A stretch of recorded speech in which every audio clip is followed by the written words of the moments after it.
Olá, boa tarde. Então, bom dia, né? Ainda estamos de volta. Espero que tenham tido um bom coffee break. Agora aqui com o nosso segundo painel da manhã no palco amarelo. Lembrando que os nossos painéis têm espaço para interação. Basta você captar com a câmera do seu celular o QR Code que está aqui na tela ou no verso da sua credencial e irá abrir um site para você selecionar o painel e preencher o formulário com a sua pergunta que iremos ler aqui no debate. Bom, nós já temos aqui então no palco o subeditor do canal Energia, Maurício Godoy.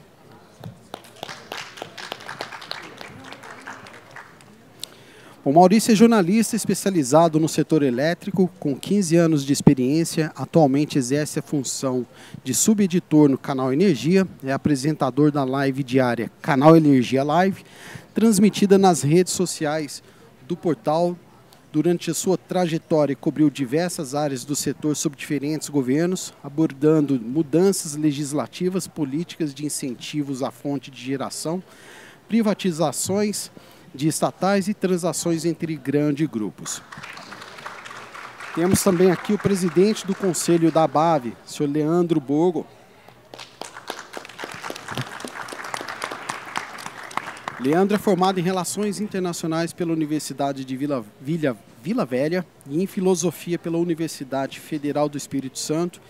Iniciou sua carreira como broker no mercado financeiro, mas rapidamente transitou para o setor de energias renováveis.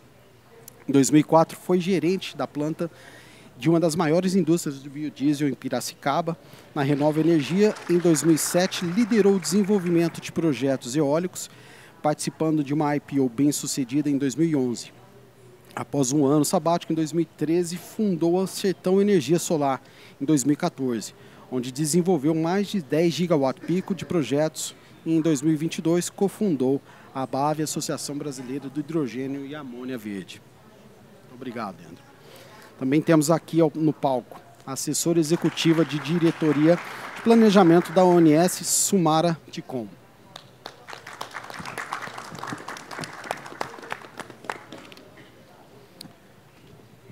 E a Sumara tem 29 anos de experiência no setor elétrico, integrou o Operador Nacional do Sistema Elétrico, ONS, desde a sua fundação, construindo uma carreira sólida em cargos técnicos de gestão.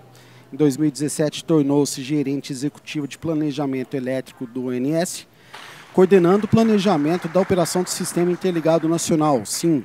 Em 2024, assumiu a assessoria executiva da Diretoria de Planejamento, apoiando a gestão das áreas de Engenharia, Planejamento Elétrico e Energético, graduado em Engenharia Elétrica pela UERJ, possui especializações e MBA em áreas relacionadas pela Unifei, UFRJ e a PUC Rio de Janeiro.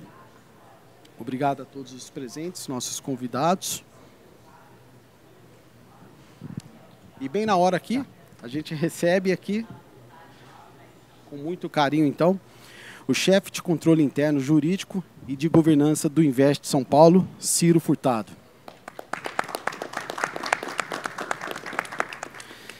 Ciro possui certificação em PPPs, concessões da APMG International, é pós-graduado em Direito e Processo Civil e em Direito Privado pela Universidade Cândido Mendes, graduou-se em Ciências Jurídicas e Sociais pela UFRJ. Sua experiência inclui atuação como advogado efetivo na Infra SA de 2013 a 2023, onde também ocupou diversos cargos como chefe da assessoria jurídica e assessor jurídico da presidência. Desde 2023 é chefe de controle interno jurídico e governança na Invest São Paulo. Muito bem-vindo, Ciro. Passo agora então a palavra ao subeditor do canal Energia, Maurício Godoy. Legal, obrigado. Bom dia a todos, né? Acho que todos conseguem ouvir bem aí. Como é que está aí o volume? Legal. Então, acho que é importante assegurar esse ponto primordialmente antes de começarmos aqui o debate, né? Nesse painel que vai tratar dos desafios da transição energética pela perspectiva das entidades e agentes setoriais, né? E por que transição energética tem essas questões, esses desafios, né? Bom, começando aqui, o hidrogênio verde, né? É um ponto aí, acho que é uma coisa que eu sempre venho escrevendo nas minhas reportagens no canal Energia, né, que é um dos reconhecidamente um dos maiores veículos do setor elétrico brasileiro, né? E esse tema sempre vem ali, sempre está sob os holofotes do setor, né? E apesar de se falar sobre uma molécula que existe há mais de 100 anos, o hidrogênio verde ganhou esse apelo aí por conta da sua produção baseada nas energias renováveis ou de baixo carbono, né? Enfim, por quê? Transição energética que a gente vem passando, vem vivendo aí os últimos anos, principalmente aí a aceleração depois do conflito lá da Rússia contra a Ucrânia, que demandou a Europa, países da Europa, a acelerarem seu processo ali de descarbonização, né? Acho que foi um ponto ali bem importante aí que acabou mexendo com o mundo todo, né? E aqui no Brasil não foi diferente. A gente viu aí no discurso do atual governo, do governo Lula, que no discurso dele lá em Brasília, no 1º de janeiro de 23, ele citou energia renovável e transição energética pelo menos 3 vezes. Então isso dá o tom aí. Inclusive a minha colega Luciana Collet, que estava aqui fazendo a mediação antes de mim, citou esse fato também, né, de que o governo coloca aí a transição energética no foco das suas atuações, porque isso incentiva industrialização, incentiva desenvolvimento econômico, né, enfim, para dar esse panorama aí de qual é a importância de tudo isso, né? E nosso portal, no canal Energia, só fazendo uma propaganda aqui nossa, né? Ele trata disso desde que foi fundado, né? A gente vem falando de todas as fontes de energia, né? Ainda quando o sistema ainda era hidrotérmico lá, o canal Energia vai fazer 25 anos agora em 2025, né? Então, naquela época, ainda lá quando ele foi fundado, ainda era hidrotérmico. E a gente viu essa transformação, essa transição de fontes, né, dá para se falar assim, ao longo desse período. Então, é um fato importante a gente ver ao longo dos anos que a gente tem que falar sobre esses assuntos, porque é o vetor aí de desenvolvimento de toda essa cadeia aí, tanto de transformação na indústria quanto de produção de energia, né? Bom, enfim, já falei, eu acho que um pouquinho já sobre o canal Energia, acho que não é tão necessário ser, porque muita gente conhece aqui o canal energia.com.br, né? Tem a live também, que eu convido a todos a acessarem lá nas nossas redes sociais, mas também fica disponível em podcast no nosso portal. Enfim, sintam-se convidados a assistirem ou ouvirem quando tiverem possibilidade. Afinal de contas, na vida corrida que a gente tem hoje em dia, nem sempre é possível. E começa às 10 horas da manhã, sempre ao vivo, em vídeo, e depois, como eu disse, vocês podem acessar via podcast. Bom, feita a propaganda, né? Vamos começar então aqui essa discussão sobre os desafios. Já que eu comentei sobre transição energética, acho que, Leandro, presidente do Conselho da ABAV, acho que eu gostaria de começar com você. Afinal de contas, a gente viu aí transição energética, hidrogênio verde está ali na ordem do dia. Então, você tem uma apresentação, né? Eu queria te pedir para começar falando. Maravilha, obrigado. Eu não sei se já dá para botar isso. Eu consigo passar para... Porque, na verdade, essa é uma apresentação relativamente genérica. Eu vou dar uma focada aqui.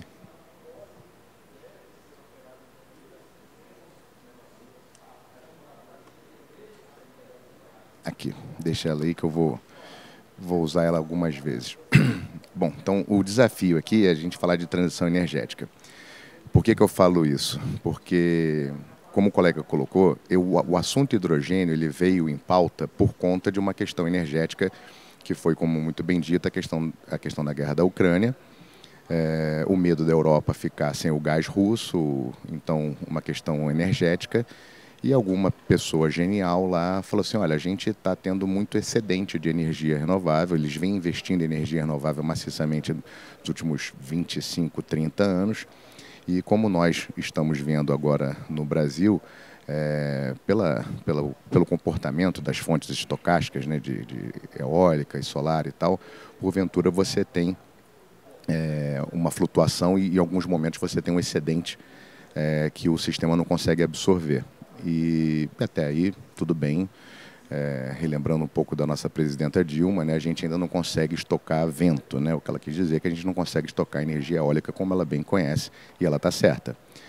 E alguém nesse momento falou, olha, a gente tem que ter uma política pública para a gente pegar esse excedente e a gente transformar em hidrogênio e deixar armazenado, né? E aí, enfim, o meu setor, que é o setor energético, começou a discutir isso, a gente começou a olhar isso e tal.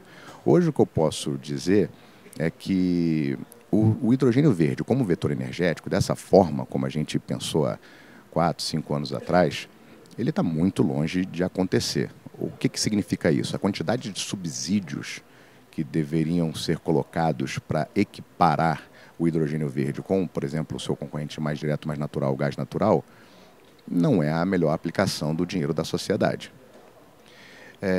E a percepção que eu tive foi que isso, quando chegou essa leitura no governo federal, no núcleo mais duro, falaram, putz, então o que a gente vai fazer com isso?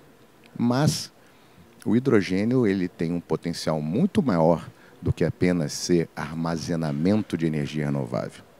O hidrogênio verde ele é uma ferramenta importante no processo de descarbonização, principalmente da indústria nacional, como funcionando como matéria-prima para amônia, matéria-prima para ureia, matéria-prima para fertilizante, nitrogenado.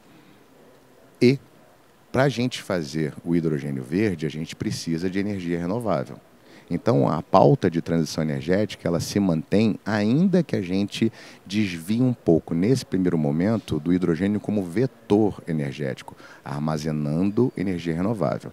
Porque uma vez para produzi-lo, a gente vai precisar de energia eólica e energia solar. Bom, então qual é o papel de uma associação, né? O cara está dizendo que não é para gastar dinheiro da sociedade. O que eu estou dizendo é que a gente tem que ser muito diligente com o que a gente pede, tem que ter racionalidade, tem que ter começo, meio e fim. Eu, apesar de representar aqui uma associação com interesse de classe, dos nossos associados, etc., a gente tem que ter coerência no que a gente coloca. E a gente se dedicou a pensar em algumas ações propositivas, imediatas, que vão nos levar cada vez mais próximo à situação da gente poder armazenar energia renovável na forma de hidrogênio verde, tá? Seja hidrogênio verde comprimido, liquefeito por baixíssimas temperaturas, seja usando algum carrego como a amônia, por exemplo. Então, uma delas é o esverdeamento da matriz energética. Eu trabalho com energia renovável há 20 anos, considerando biodiesel, tá? Com energia eólica há 16, 17 anos. E eu sempre tive como contraponto ao meu discurso e aos meus interesses a Abrajet, o Xisto e todo o pessoal de termoelétrica. E nós, então, depois de 20 e poucos anos, encontramos uma pauta comum, que é esse esverdeamento da matriz termoelétrica. A gente até concordou que o nome ficou bacana. E o que é isso? É usar um pouco da história do Brasil, de pró-álcool, de eólica, de solar, né, de inserção pouco a pouco, na medida em que, tecnicamente, é possível a gente misturar alguma coisa de hidrogênio verde nas termoelétricas atuais, sem nenhuma necessidade de retrofit, sem nenhuma preocupação de operação e manutenção. Isso já validado e revalidado pelas próprias fabricantes, consultorias técnicas contratadas, etc. O percentual disso a gente precisa determinar, é um projeto que a gente vem trabalhando com a assessoria da Timos, para propor ao governo federal. Mas fato é que a gente tem 4 gigas e pouco de termoelétricas que nós entendemos que deveriam ser recontratadas, de gás natural, e que parte disso deveria ter um prêmio, e aí sim alguma política de subsídio, de incentivo, para ir misturando alguma coisa de hidrogênio verde nessas termoelétricas. Isso é um projeto que está em andamento e a gente acha que pode ser uma política pública interessante de, mesmo que estejamos muito distantes, a gente usando o nosso histórico de testar modelo, de testar, quebrar um pouco da inércia, poderia ser uma iniciativa bacana. Andando aqui no sentido do relógio, aplicações alternativas para a conta CCC, né? A gente gasta 14, 15, 16 bilhões de reais para ficar subsidiando diesel para queimar no meio da Amazônia. E a gente acredita que a gente tem coisa muito mais inteligente para fazer com bateria, com biodiesel, com hidrogênio verde, etc. O que a gente percebeu era que mexer nesse vespeiro era muito complicado. E acabou que a gente vem batendo nessa tecla há muito tempo e semana passada saiu um edital com um recurso da Eletrobras, fundo não reembolsável, previsto em 290 milhões por ano para projetos que aliviem o custo da conta CCC e que facilitem o trafego em rios da Amazônia Legal. Então, não foi onde a gente mirou, mas, querendo ou não, a gente está fazendo alguma coisa para ser mais criativo com as alternativas tecnológicas que nós temos hoje e diminuir essa pressão financeira que existe da conta CCC. Girando ainda no sentido do relógio, um Facility Fund é uma ideia do Nelson Schiffer, ex-diretor do BNDES, que está no GECEL, falando sobre um pouco de filosofia, ideologia, de economia. Eu sou um cara liberal, me incomoda subsídio, mas eu tenho 20 anos de história trabalhando com busca de subsídio. Então eu tento tratar essa minha incoerência no psicólogo. E o Nelson trouxe um conceito desse Facility Fund que a gente gostou muito. Esse conceito a gente está trabalhando no Pacto do Hidrogênio Verde, que junta a eólica, a solar, a biogás, Câmara Brasil-Alemanha, que seria o quê? Uma captação de fundos não reembolsáveis que seriam utilizados para liquidação de preços de diferenças. Ou seja, você vai ter um leilão, vai ter lá alguém querendo vender hidrogênio verde, a diferentes preços, né, diferentes players vendendo a diferentes preços, diferentes quantidades, e vai ter do outro lado os off-takers, os compradores desse hidrogênio.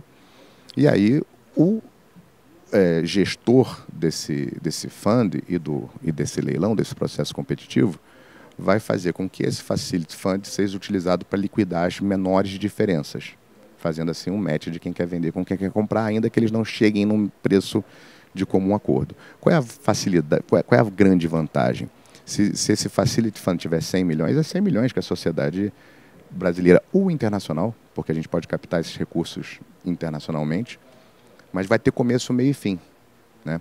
E a gente vem trabalhando isso, a gente fez uma reunião com o BNDES, eles gostaram muito do tema, a gente vai fazer uma outra reunião ainda esse ano com o Pacto e com o BNDES. Então a gente acha que tem, e todas essas iniciativas, elas podem acontecer de forma convergente, conjunta, tá?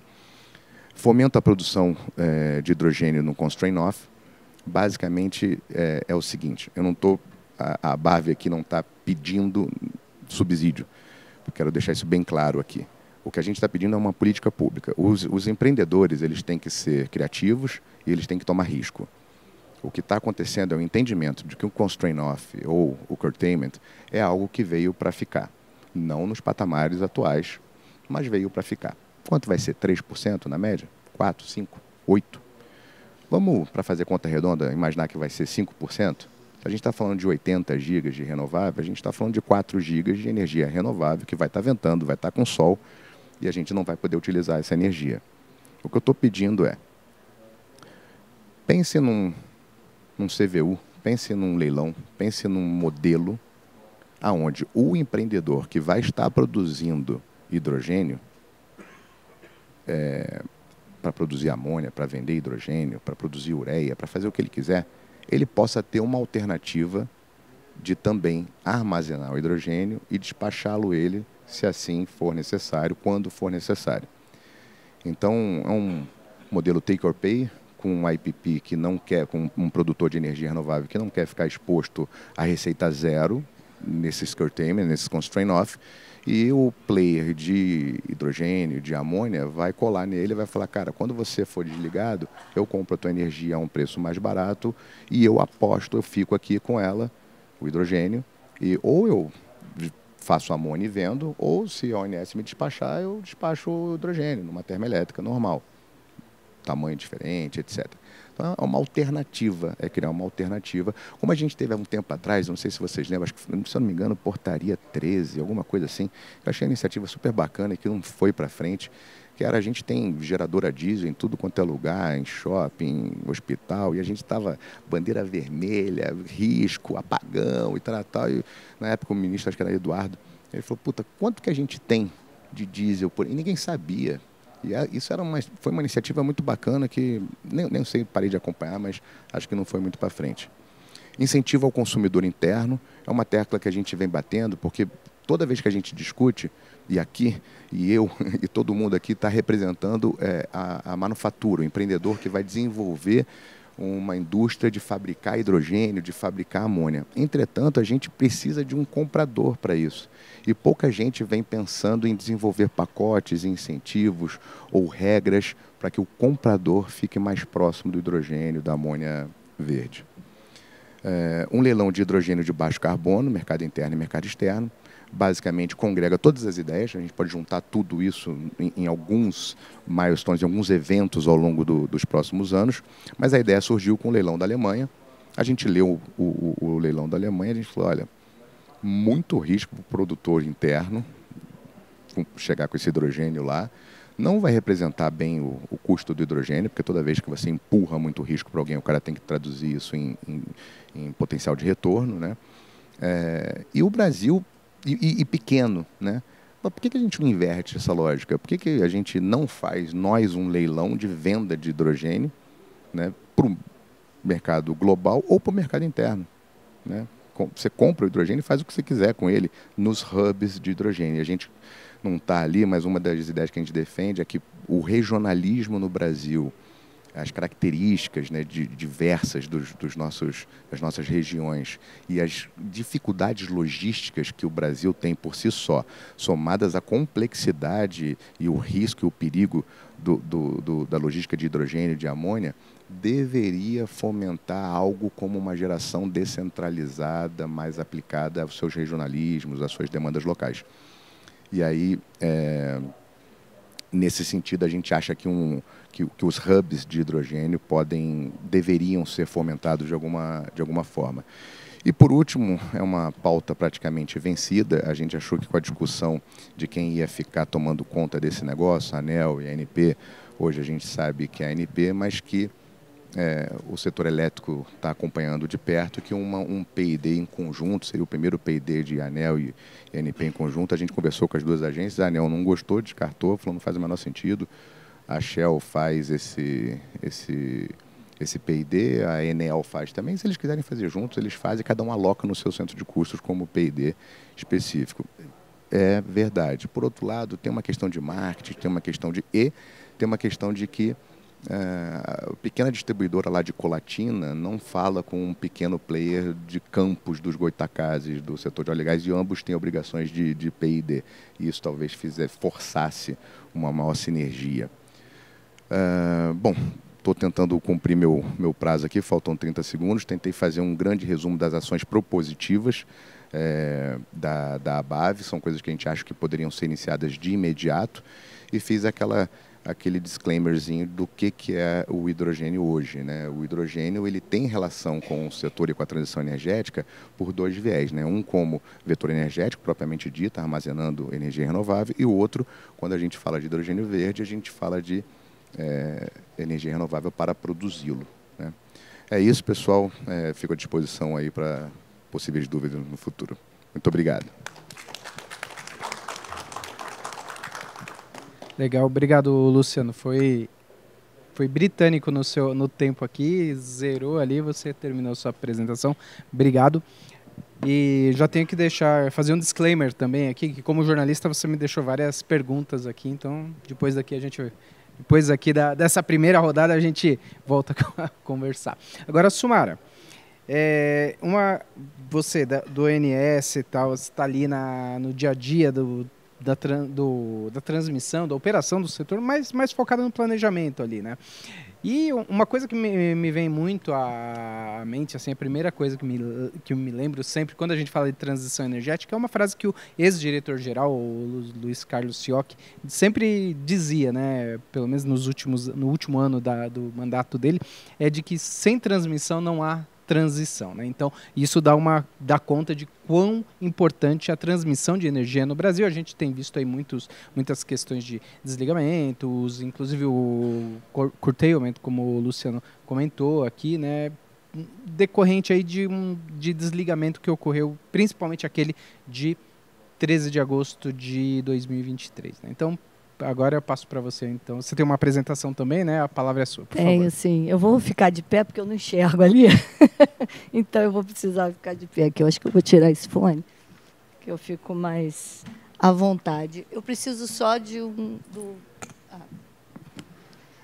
Gente, bom dia a todos e a todas, aos meus colegas de painel. Então, eu vou falar um pouquinho do desafio da infraestrutura, né? Como o Maurício colocou, sem transmissão não tem transição energética, né? Mas essa transmissão, ela é infinita? Ela não pode ser infinita, né? O consumidor paga a conta dessa transmissão.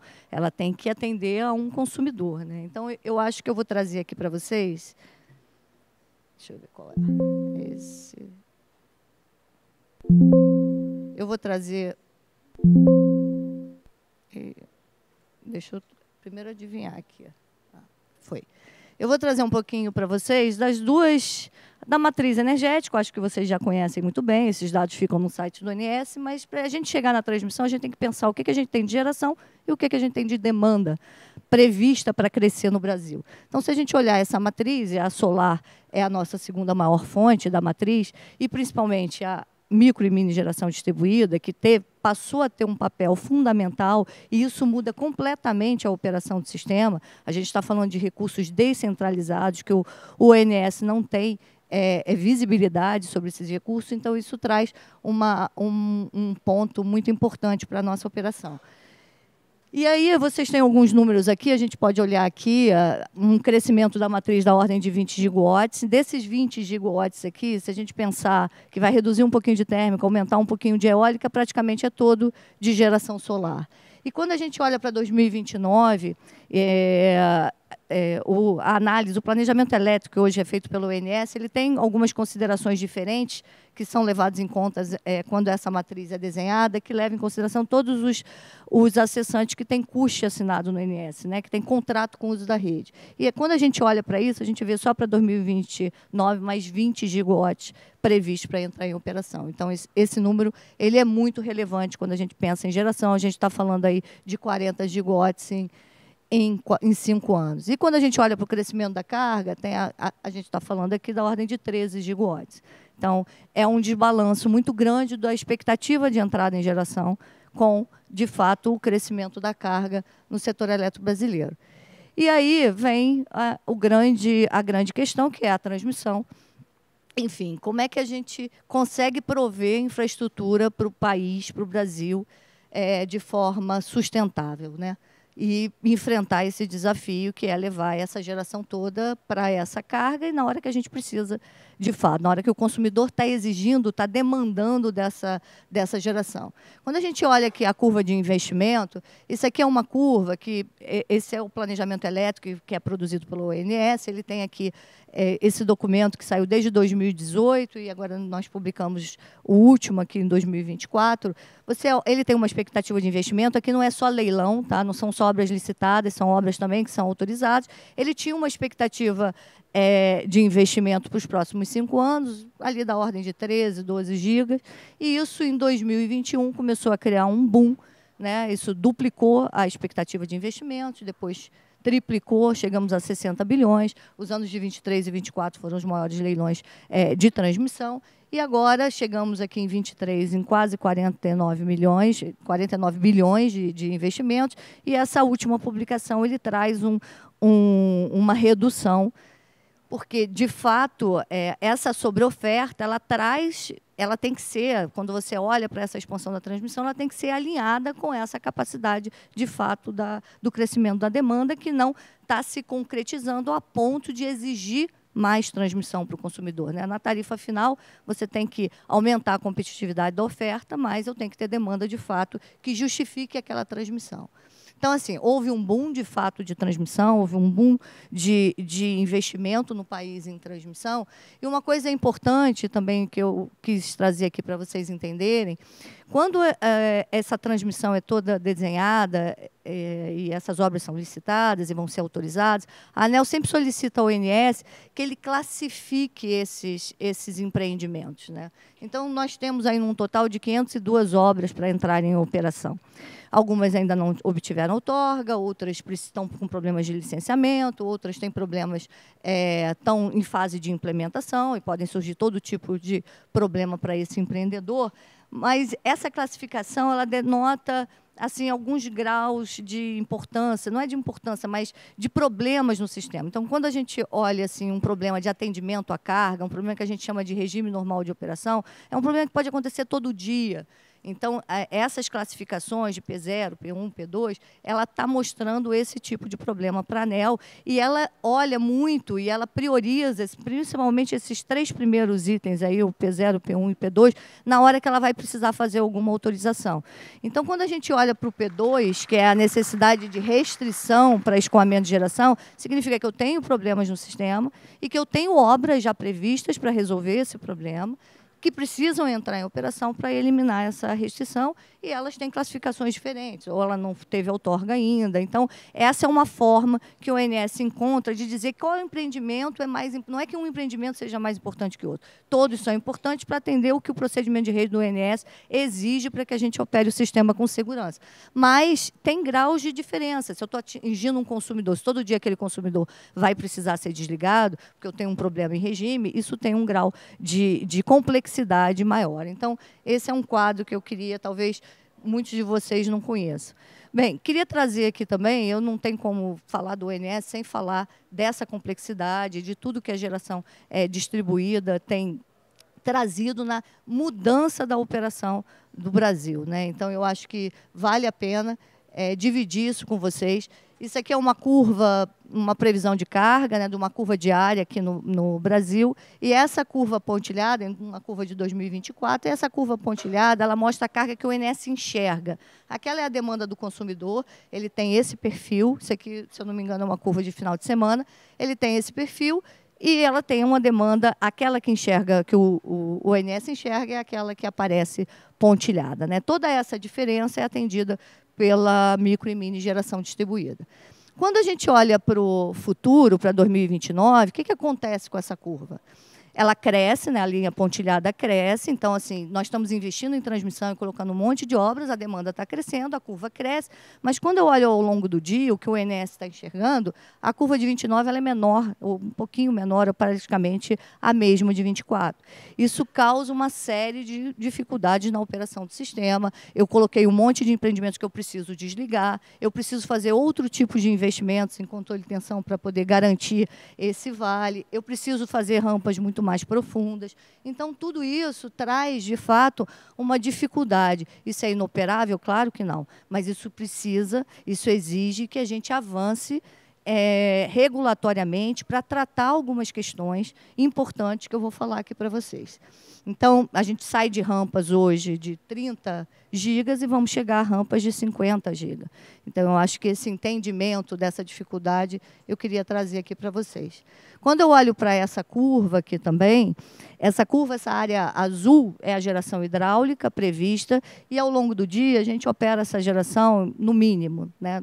Considerando todas as gestões hidráulicas existentes no país, de uso múltiplo das águas, a gente não pode baixar, eu não posso ir ao infinito, vamos desligar todas as usinas hidráulicas, isso não é possível, então a gente reduz, né, há uma expectativa, isso aqui é uma previsão para 2029, de você já faz isso hoje, reduzir no mínimo, e você vai cortar toda a geração eólica e solar. A eólica, nesse horário do dia especificamente, né, no diurno, ela é um pouco menor do que à noite, mas você vai ter que cortar toda a eólica e solar para poder atender essa linha preta, que é a linha que o ONS enxerga, que é a demanda do sistema. Então, é bem importante a gente entender que existe um desbalanço se você não tiver alguma controlabilidade sobre toda essa geração que é descentralizada, e isso aí vem todo o papel das distribuidoras nesse controle. Se nós não tivermos, em algum momento eu posso perder a controlabilidade do sistema.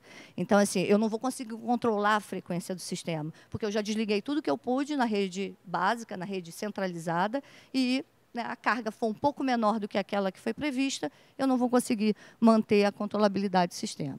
Então, eu quis trazer aqui vários impactos importantes, porque eu acho que é um fórum muito importante para a gente entender essa complexidade, entender a importância de trabalharmos de forma conjunta na solução desses problemas. Então, assim, eu trago aqui, temos aqui o deslocamento de toda a geração síncrona do sistema, né? A gente precisa de geração síncrona para operar o sistema.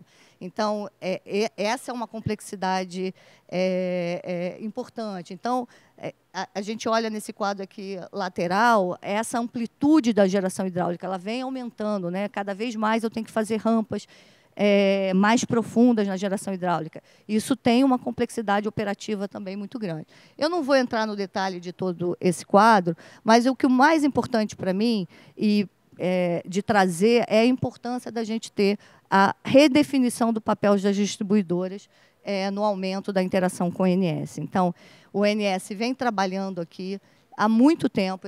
Esses trabalhos começaram desde 2019, quando nós enxergamos a possibilidade de você ter grandes ocorrências no desligamento dessa geração, né? Você tem um desbalanço de frequência no sistema. Imagina se toda essa geração distribuída se desconectar. Isso pode levar o país a um blackout. Então, a gente vem trabalhando isso há bastante tempo para mudar regulatoriamente.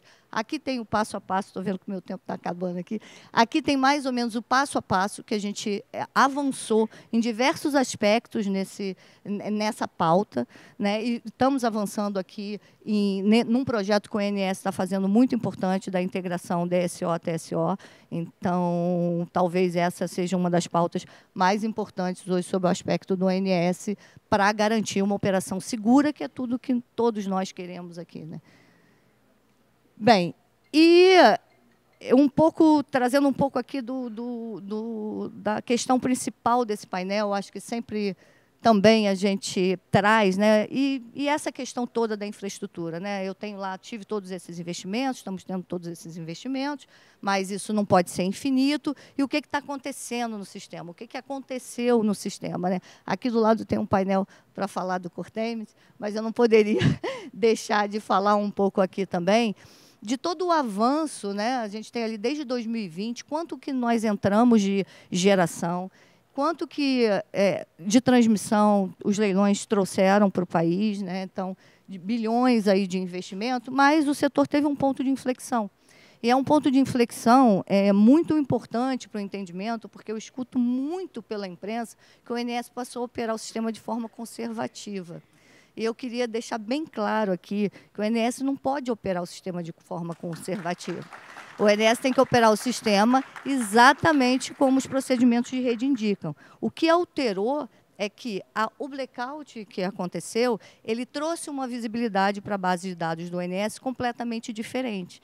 Então, essa base de dados, eu tinha um fato, e ela precisou ser alterada para reproduzir o fato.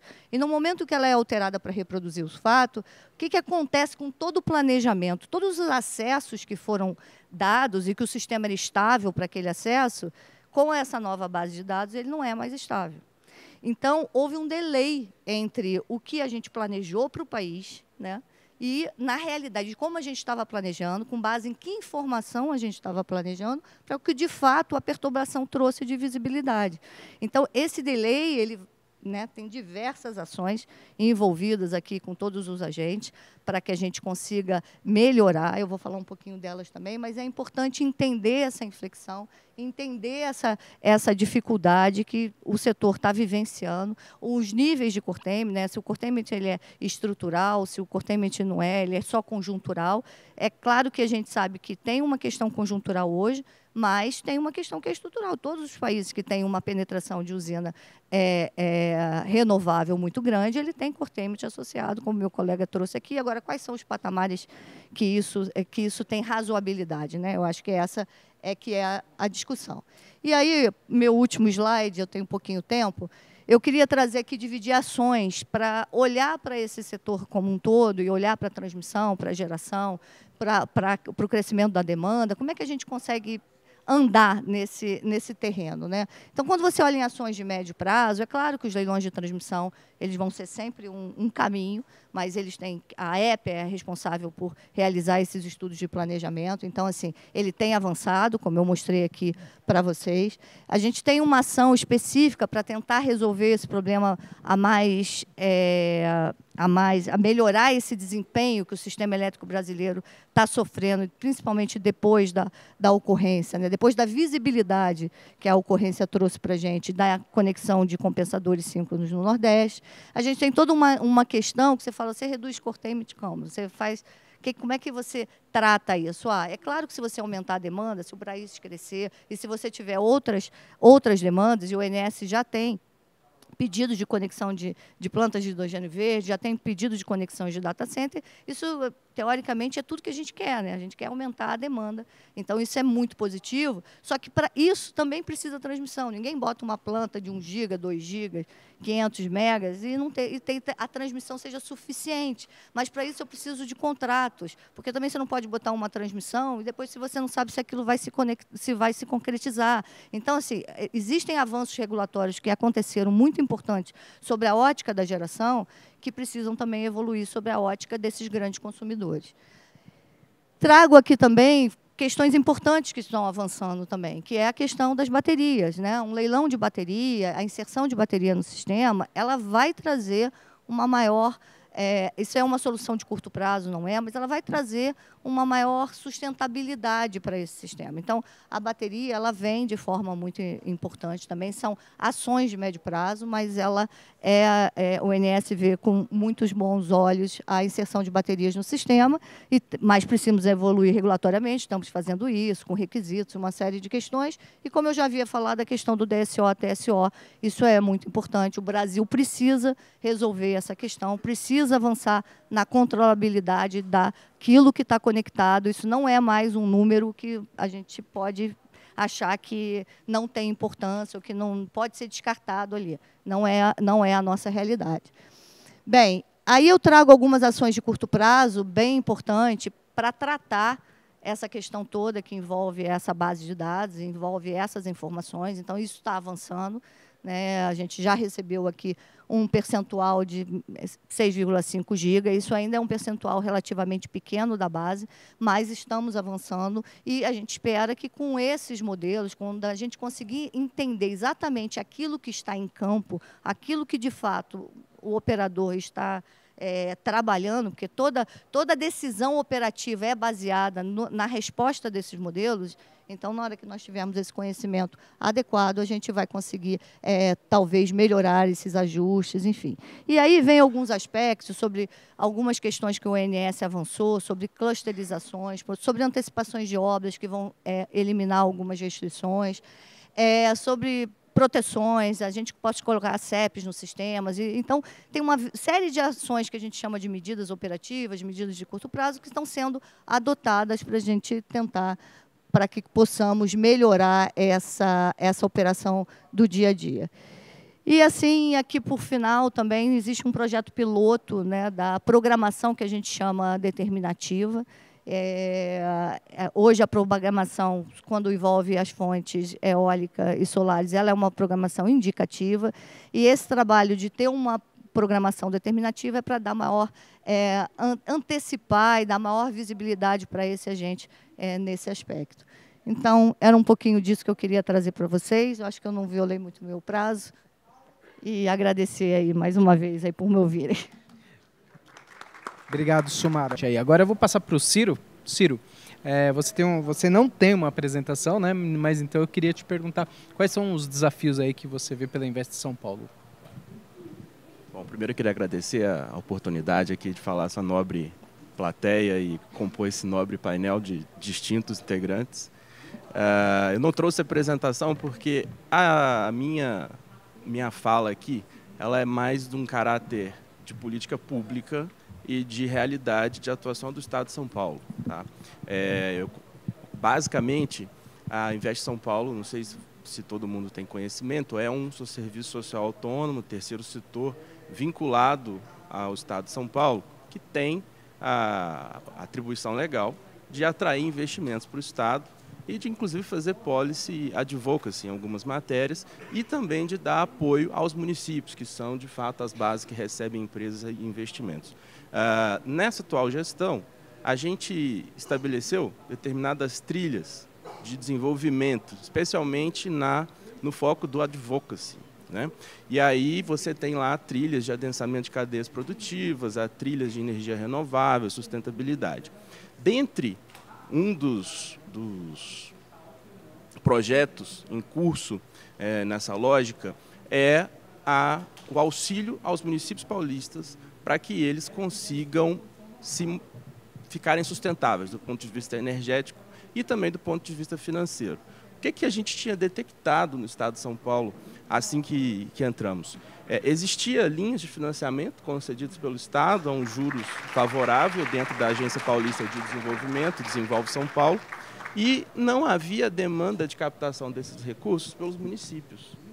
E aí nós estamos falando de 507 municípios abaixo de 100 mil habitantes no Estado de São Paulo, que são consumidores energéticos importantes. Por quê? Além dos próprios municipais, esses municípios eles têm a questão de iluminação pública, que consome energia elétrica.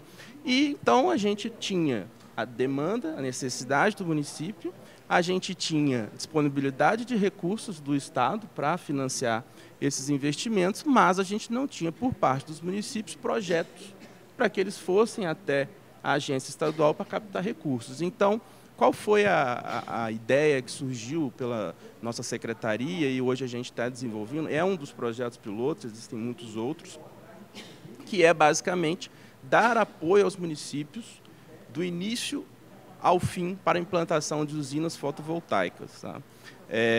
Então, a gente estruturou como se fosse uma gestão de projeto integral, desde a concepção, elaboração do projeto básico, auxílio na licitação pelo município, inter-relação com as concessionárias, acompanhamento da implantação da usina e finalização do projeto. Então, hoje estamos com muitos municípios já interessados, a gente já tem projeto piloto para começar em janeiro, e aí assim, a gente faz essa divulgação porque realmente a meta é que todos os municípios do interior de São Paulo, principalmente os menores, que são os que têm mais carência de capacidade administrativa e de conhecimento técnico na burocracia municipal para tocar projetos dessa ordem, sejam suficientes do ponto de vista energético.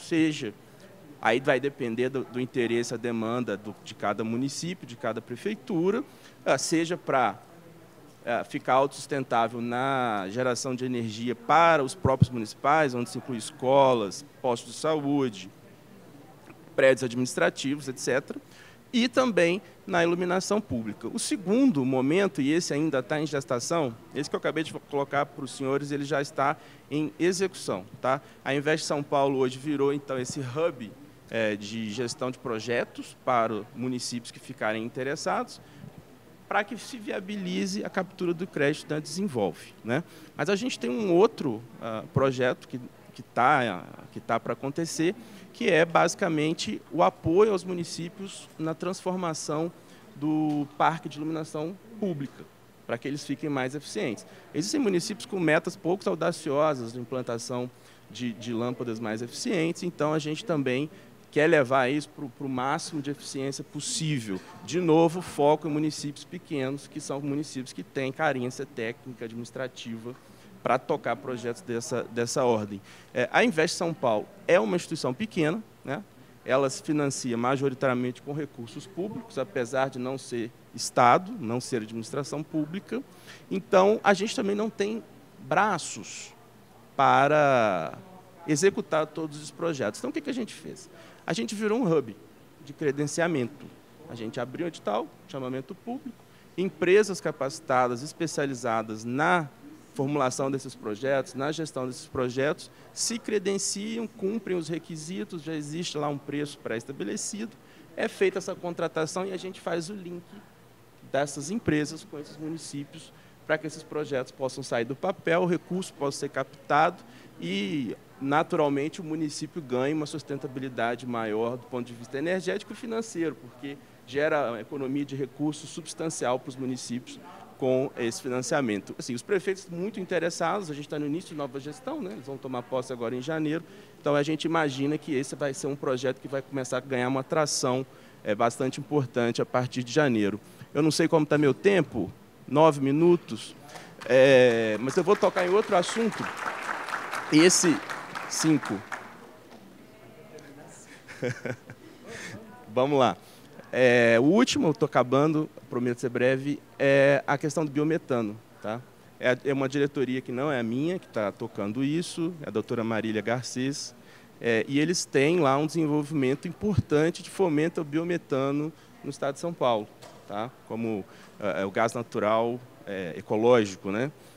Então, eles estão criando uma plataforma, eu particularmente não sei ainda se ela já está disponível para o público, me parece que sim, em que se faz um matchmaking de produtores com fornecedores e a gente faz a intermediação para fomentar o surgimento, a produção desse tipo de combustível aqui no estado de São Paulo. Tá? Isso, dentre outras, aí, de trilhas tecnológicas, de investimentos e de parcerias que têm sido feitas pela diretoria de desenvolvimento e estratégia, no sentido de fechar apoio. A gente tem feito muitos acordos de cooperação técnica. Por quê? Porque a gente traz instituições, igual, por exemplo, a associação do nosso colega aqui, que venha contribuir com o Estado de São Paulo, trazendo informações, discutindo projetos, para que a Invest São Paulo possa levar para uma política pública de qualidade construída em parceria com os players, os principais stakeholders, para entregar isso para o Estado de São Paulo. Se o Estado de São Paulo achar interessante, ele segue com a implantação disso para gerar a atração de investimentos, geração de riqueza, geração de empregos. Tá? Eu acho que cumpri o tempo aí, deu um probleminha, uma divergência do tempo, peço desculpa, tá? E boa tarde a todos. Legal, obrigado, Ciro. Ciro, eu tenho uma pergunta aí, só para nessa questão do piloto que você citou logo no início. Existe uma limitação, a Invest São Paulo faz esse papel de hub, né? Existe uma previsão de recursos ou de limitação de recursos que serão aplicados, né? Nesse projeto aí, de onde é a captação, com quem é feita a captação desses recursos? Todo o financiamento do projeto, seja da gestão do projeto em si, quanto da execução, vem de linhas de crédito da Desenvolve São Paulo. Tá? Eu não tenho aqui a ordem de grandeza disso, mas outro dia me falaram em torno de 30 milhões, se eu não me engano, mas eu posso estar equivocado nesse número, tá? Para o próximo exercício, para que os municípios captem esse recurso. A Desenvolve, então, ela é a fornecedora, o município é o captador e o município é o pagador. Né? Ele vai pagar tanto a Invest São Paulo, que vai ser o hub dos subcontratados, quanto a execução em si, né, do empreiteira que foi lá e implantar o parque de usina dele. Entendeu? Perfeito, obrigado. A gente está terminando, né? Mas ainda eu quero fazer só 2 perguntinhas rapidinhas. Sumara, acho que a pergunta que me veio à cabeça aqui, diante de todo aquele espectro de números e dados que você passou, recentemente o operador ampliou aquela metodologia de clusterização para o curtailment, né? Isso ajudou a reduzir esses cortes de geração renovável que a gente tinha visto lá desde agosto, né? E que levaram àquela operação conservativa, como se diz? Não, conservativa não pode. Não, não é conservativa, mas enfim, não. A clusterização, o foco dela nunca foi reduzir curtailment. O foco dela é garantir a segurança, porque o que nós começamos a perceber é que quando você faz um corte, né, quando você tem um problema local, a usina que resolve, você minimiza o corte atuando na quem tem maior impacto naquele fenômeno que está causando ali. Então, você reduz quando você usa essa forma de atuar. Só que a gente começou a perceber que quando você podia criar desbalanços, e criava nas nossas análises, nós começamos a perceber esse desbalanço que ia depois gerar que eu tivesse que cortar em outras, porque ele vai... Eu desbalanceei tanto o sistema em determinada região, numa usina próxima a outra, às vezes você tem uma linha de interligação ali a essas duas usinas, que criou um risco sistêmico naquele ponto. Então, a clusterização, ela trouxe... o foco dela sempre foi a segurança do sistema, garantir que essas distorções não levassem o sistema para um ponto de operação que fosse instável, que fosse inseguro, e também ela acabou trazendo como benefício, pelo menos, uma equalização melhor, né? Você não foca num único agente, todos eles têm um grau de sensibilidade muito parecido, né? Às vezes, né, são números percentuais muito, muito parecidos, então a gente conseguiu tratar isso de forma, garantindo a segurança e deixando isso de uma forma mais equânime. Isso, eu vou sair fazendo isso, eu preciso fazer isso no Brasil inteiro? Não. Por exemplo, nós fizemos agora na Bahia também, tínhamos feito no Rio Grande do Norte. E a Bahia, então, onde você tem muita concentração, onde esse desbalanço pode causar essa segurança, vão ser onde o ONS vai atuar e vai focar para atuar dessa forma e para resolver esse problema. Tá? Foi Ceará e Rio Grande do Norte no primeiro momento, e agora Bahia. Isso. E o próximo, já tem uma ideia de quando que pode ser? Porque não, tem não Minas Gerais. Acho que Minas Gerais, talvez. Onde também tem um volume muito grande. Uhum. Legal, obrigado. Leandro, eu tinha te chamado Luciano, mas é Leandro Borgo, desculpa. Feita essa correção. Só para terminar, então, a última pergunta para você. Você começou na sua apresentação falando sobre subsídios e financiamento, né? Mas a gente tem visto aí alguns anúncios de projetos, alguns pilotos, claro, a maioria lá no Nordeste, mas tem uns aqui, por exemplo, a Yara, na semana passada, anunciou a produção de amônia renovável aqui em Santos, né, Cubatão. Então, a minha pergunta é: até que ponto os projetos hoje são viáveis nesses dois campos aí de atuação? O que precisaria chegar para que a gente tivesse essa viabilidade, não apenas esses anúncios muito pontuais como esses, mas um anúncio mais generalizado aí, para que realmente a transição energética, olhando pelo ponto de vista do hidrogênio e da amônia, levem o Brasil aí a essa liderança que ele tanto almeja, né, e tanto se propagandeia por aí?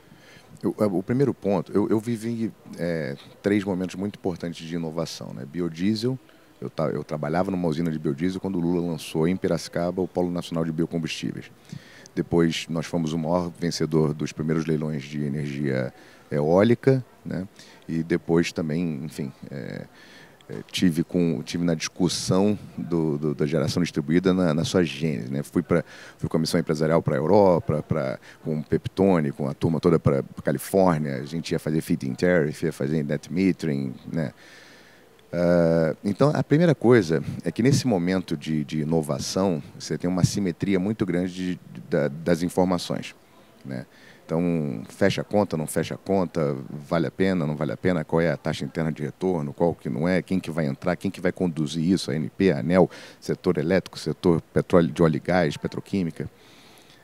Isso tudo está ongoing. Segunda questão tem muito MOU, muito anúncio, muita festa, muita celebração. A gente faz reunião com o BNDES e eu pergunto: carta consulta, quem que botou aí? Não conheço projeto de infraestrutura grande no Brasil que não tenha participação no BNDES. Então, as coisas ainda estão no âmbito dos MOUs mesmo, e tudo bem, onde tem fumaça tem fogo, as coisas vão acontecer.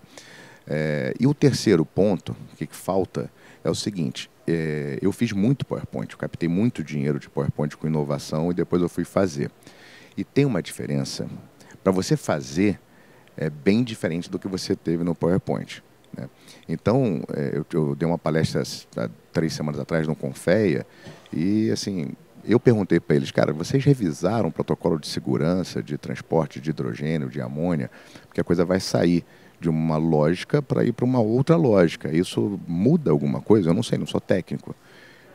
Quando você começar a pedir outorga de água, outorga de licenciamento ambiental... quando eu fui pedir licenciamento ambiental, o cara falou assim: pô, você tem que pintar esse negócio todo de vermelho e branco e tal. Eu falei: pô, mas vai ficar horrível, cara. Você tem certeza? Não, tem que botar luz em cima, vermelho em tudo. São problemas da vida real, né? A gente montou o primeiro parque lá em Caetité, tinha indústrias nucleares do Brasil. Eu tinha que fazer uma logística. E aí o cara fecha, o cara sai com um carregamento de urânio, ele faz 3 trechos, um verdadeiro e 2 falsos, fecha tudo e ninguém passa. Então, a gente ainda vai vivenciar muita coisa entre sair de um anúncio, sair de uma planilha, de uma viabilidade, para o mundo real. Mas é assim, o que eu posso te afirmar é que a gente olha dados, né, números. Então, célula combustível, postos na Europa, toda semana. Fabricantes de eletrolisador na China, toda semana. Tamanho dos eletrolisadores diminuindo, capacidade de produção. Então, isso tudo vai nos mostrando uma tendência, né? E acho que em breve a gente vai começar, de fato, a ver indústrias inaugurando, produzindo hidrogênio e amônia verde. Legal, obrigado. Obrigado, Leandro. Obrigado a Sumária e ao Ciro. Bom, e a gente chega ao final, então, desse painel aqui. Eu agradeço, primeiro, né, agradecer a Bessolar pelo convite aqui. É sempre uma honra estar aqui nesse palco aqui do Encontro Nacional da Bessolar, né? Então, eu agradeço a todos vocês que nos acompanharam também, né? E, assim, consegui fazer uma pergunta só. Eu tinha várias aqui, como eu falei para o Leandro, para a Sumária, também para o Ciro, eu consegui fazer uma também. Mas é isso. Isso mostra o tamanho do desafio que a transição energética ainda impõe a gente, né? Se a gente ficasse aqui 2 horas, 2 horas e meia, continuaríamos falando sobre transição energética, que é um assunto que não se esgota aqui, não vai se esgotar muito cedo, né? Porque é a tendência mundial, né? Acho que todos que estão aqui concordam, né? Obrigado a todos. Então, vamos para o almoço, né? Que todo mundo deve estar esperando aí. Até a próxima. Obrigado.